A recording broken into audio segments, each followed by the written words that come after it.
Hello, everyone. It's Wade Franson. I'm here in the studio recording a sneak peek for episode 128, airing December 10th.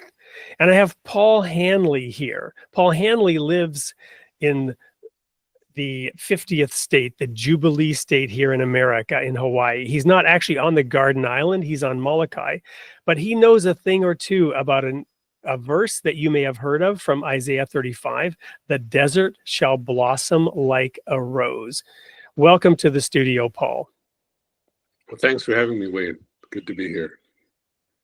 Well, it's great to have you, and I'm so excited because this is a prophecy verse that I've been familiar with since my childhood, and you actually know a thing or two about the fulfillment of this verse, i.e., the Holy Land has indeed blossomed like a rose from its desert origins that began centuries ago, but even up until the last century in the 1800s, 2 centuries ago even, it was a desolate place. And tell us where your interest came from and why you wrote a book about this topic. Well, I have been interested in agriculture just as a gardener since my youth. In my teenage years, for some reason, I picked up gardening as a hobby, and I really loved the way you could transform bare land into this productive, beautiful place where you could go out and pick gigantic heads of broccoli and cauliflower, and it seemed almost like a miracle to me, the way gardening worked. So I got really excited about it, but also at the same time got excited about a movement to create more sustainable forms of agriculture. And I got sort of jumped into that and started working on building an organic farming movement in Saskatchewan, where I grew up. Well, and you wrote a book called 11, which deals with the climate crisis and population growth. And this book got some notoriety, positively speaking, but specifically, your recent book, Adasiyyih, is about the Holy Land and activities by a group of people that began there in the 1800s. Tell us about that book. Well, I've been working on this for a few years and studying this place called Adasiyyih, which became a model village in Jordan. I mean, originally Palestine and Jordan were kind of one unit.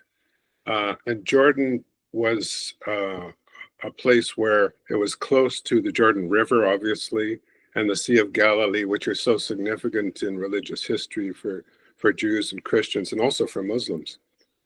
And I was interested that Abdu'l-Bahá, who was the son of the founder of the Bahá'í faith, decided to start a village in Jordan, close to the Jordan River, close to the Sea of Galilee. And this village actually became a model village for the country of Jordan. And when the king would bring delegations from other countries and want to show them what was happening in terms of agriculture, he'd bring them to Adasiyyih. And it became really a model village, even for the kibbutz movement in Israel, or what would become Israel.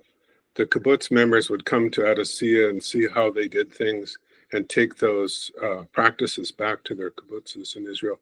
So it was kind of both for the Israelis and the Jordanians, it became a really great example of turning the desert into a garden.